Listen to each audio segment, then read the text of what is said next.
हाय शिक्षक साथियों, स्वागत है आप सभी का अपने यूट्यूब चैनल टॉपर क्लासेस में। जैसे आप लोगों को पता है कि सक्षमता 3.0 के आवेदन शुरू हो चुके हैं और आप सभी जो है इसके लिए आवेदन कर दे। जो भी हमारे शिक्षक साथी सक्षमता 1 और 2 की परीक्षा नहीं दिया है वो सभी 3 में शामिल होने के लिए जो है गवर्नमेंट ने एप्लीकेशन फॉर्म जो है शुरू कर दिया है, तो आप लोग डाल दीजिएगा। इसके क्रम में जो है हम लोग आज बेसिक मैथ के प्रश्न को हम सीखेंगे जो विगत परीक्षाओं में पूछे गए हैं और आने वाली प्रबल संभावना रहेगी। चलते हैं हम लोग। पहला क्वेश्चन है, संख्याएं दी गई हैं 1 + 2 + 3 + 10 तक जो है योगफल जो है इनका ज्ञात करना है। तो हम जानते हैं कि अगर लगातार संख्याएं दी जाएं 1 + 2 + 3 + ये 10 तक हमको योग निकालना है। कैसे निकालेंगे जरा ध्यान दीजिएगा।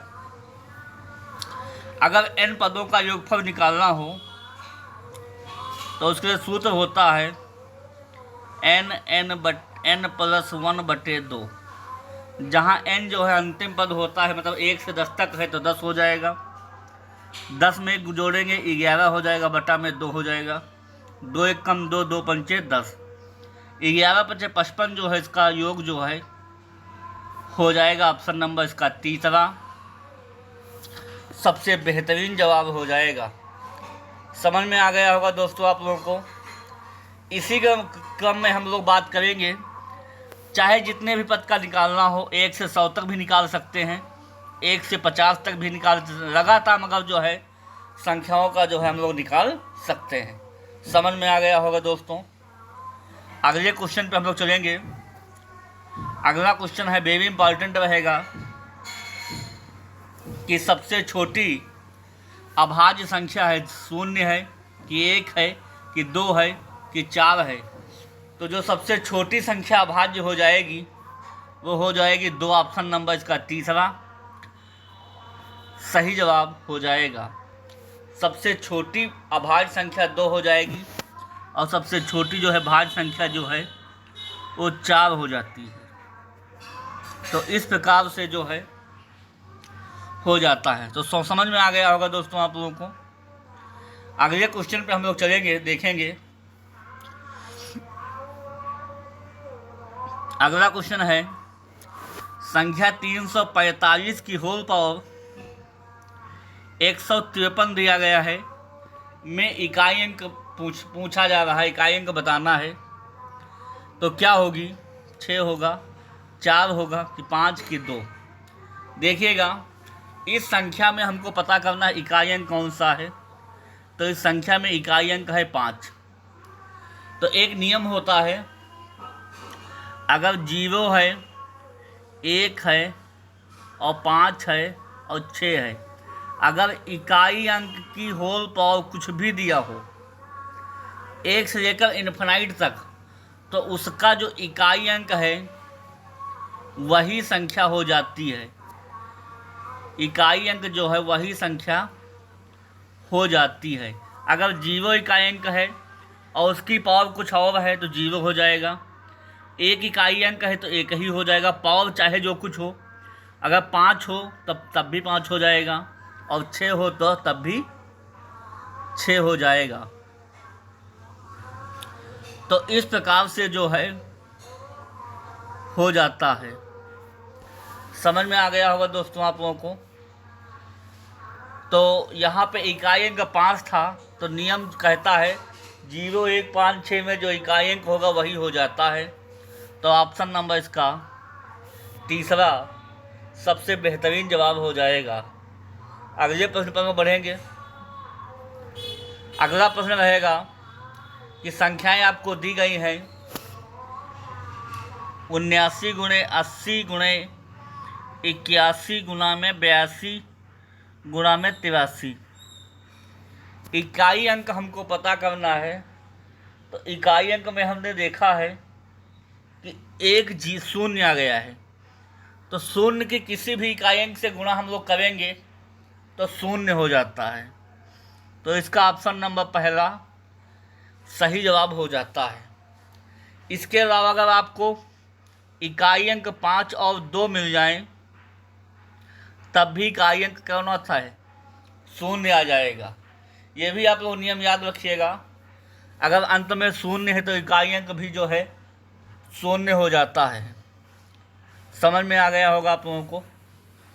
अगले प्रश्न पर हम लोग बढ़ेंगे, देखेंगे कैसा रहेगा प्रश्न।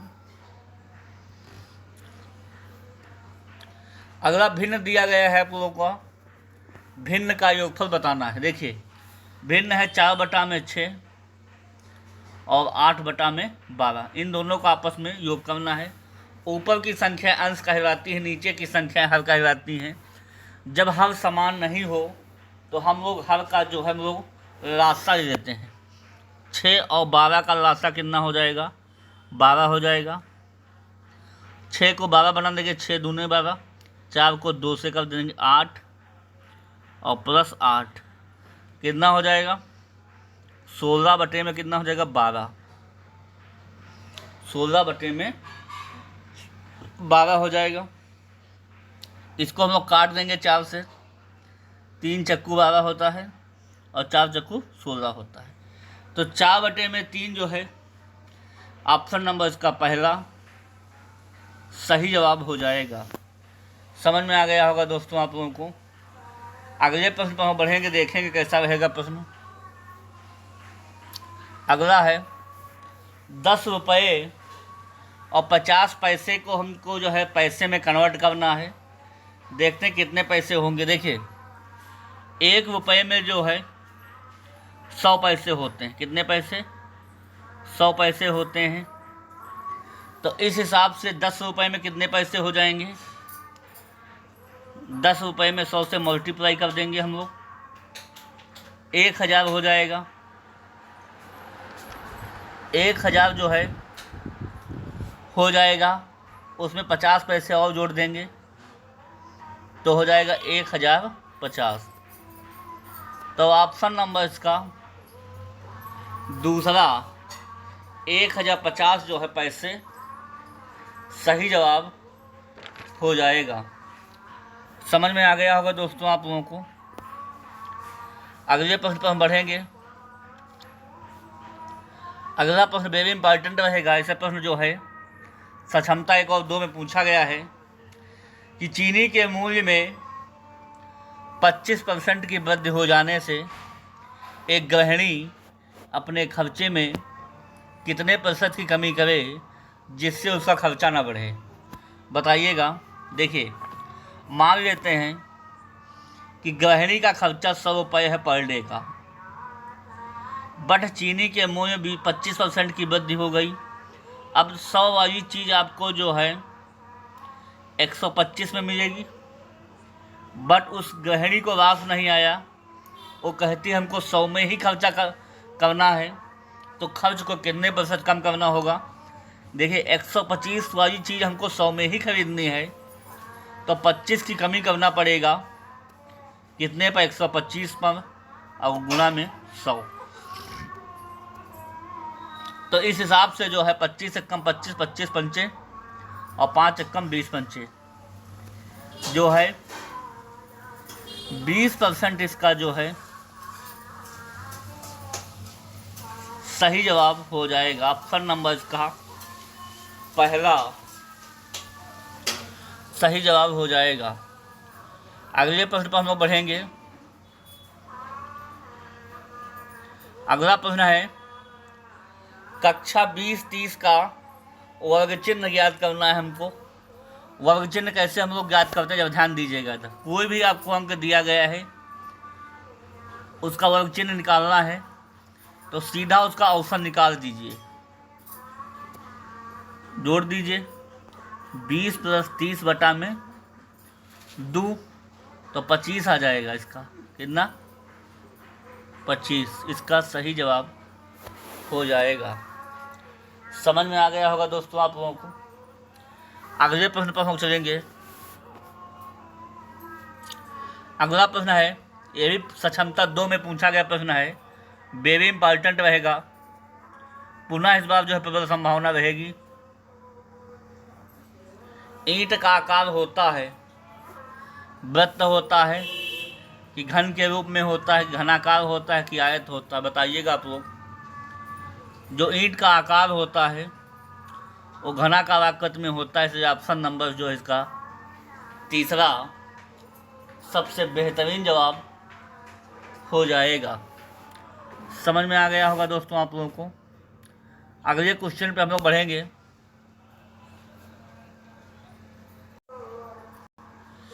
अगला क्वेश्चन है, संगमरमर का आकार होता है शंकु के जैसा होता है कि बेलन के जैसा कि घनाभ की आयतन। तो संगमरमर का जो आकार होता है वो घनाभ के जैसा होता है। ऑप्शन नंबर इसका तीसरा सबसे बेहतरीन जवाब हो जाएगा। समझ में आ गया होगा दोस्तों आप लोगों को। अगले क्वेश्चन पे हम लोग बढ़ेंगे, देखेंगे। अगला क्वेश्चन है, कोई संख्या अपने से घटकर 900 रह जाती है, वह संख्या है, बताइएगा आप लोग। जैसे कहा जा रहा है कि 10% घट गया, तो इसका मतलब है 10% का मतलब होता है 1/10। 10 में 1 कम हो गया तो 10 वाली चीज़ आपकी कितनी बची? 9 बची। बट 9 ना बच करके कितनी बच रही है ओरिजिनल में? 900 बच रही है। कितने से मल्टीप्लाई हमने किया? 100 से। तो मूल संख्या में भी जो हम जो है 100 से मल्टीप्लाई कर देंगे, संख्या कितनी आ जाएगी? 1000। ऑप्शन नंबर इसका दूसरा सबसे बेहतरीन जवाब हो जाएगा। ये सारे क्वेश्चन जो है पूछे गए हैं और नेक्स्ट जो है एग्जाम में प्रबल पूछे जाने की प्रबल संभावना रहेगी। आप लोग तैयार रहिएगा और चैनल से जुड़े, अपनी तैयारी बेहतरीन करें। इस चैनल पर जो है और भी हमारी क्लासेस पड़ी हुई आप लोग देख सकते हैं। तो ऑप्शन नंबर इसका दूसरा सबसे बेहतरीन जवाब हो जाएगा। अगले प्रश्न पर हम बढ़ेंगे। अगला प्रश्न है कि कोई संख्या पूर्ण संख्याओं की गुणात्मक तत्समक है। 0 है कि 1 है कि 2 है कि 3 है। गुणात्मक तत्समक का मतलब है कोई भी नंबर है, इंटीजर है, उसको a से मल्टीप्लाई 1 से कर दें तो a ही प्राप्त होता है। मतलब ऐसा कौन सा इसमें से अंक है कि किसी की गुना जो है उस नंबर से कर दी जाए, वही जो है अंक प्राप्त हो, तो उसमें 1 हो जाता है। गुणात्मक तत्समक कितना हो जाएगा? 1 हो जाता है, 1। तो ऑप्शन नंबर इसका दूसरा सबसे बेहतरीन जवाब हो जाएगा।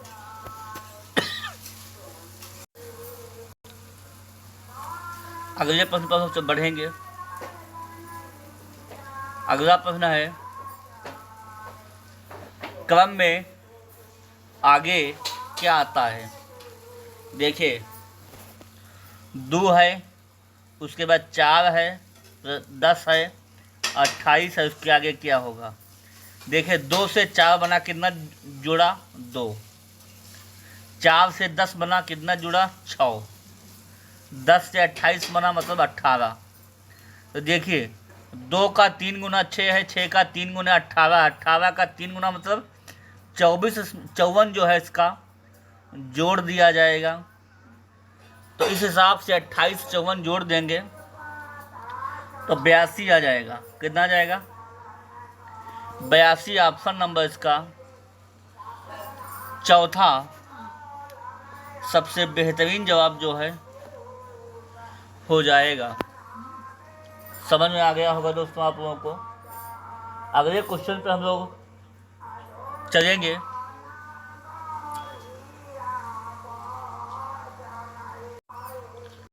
अगला क्वेश्चन है कि यदि यहाँ पे होना चाहिए,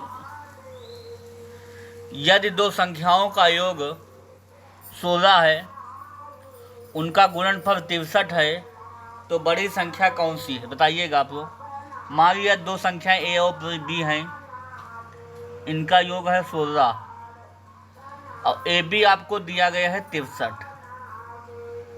तो आप लोग सोच सकते हैं ऐसी दो संख्याओं का चुनाव कीजिए जिन संख्याओं का योग 16 हो जाए और मल्टीपल जो है 63 हो जाए। आप लोग चेक कीजिएगा, अगर 12 और 4 48 हो जाएगा, 11 5 55 हो जाएगा, 10 और 6 60 हो जाएगा। बट 9 और 7 की जब हम लोग जोड़ेंगे 9 और 7 तो 16 आ जाएगा और 9 7 का जो है मल्टीपल कितना हो जाएगा 63 हो जाएगा। तो हम लोगों ने ऑप्शन के माध्यम से इसको चेक कर लिया।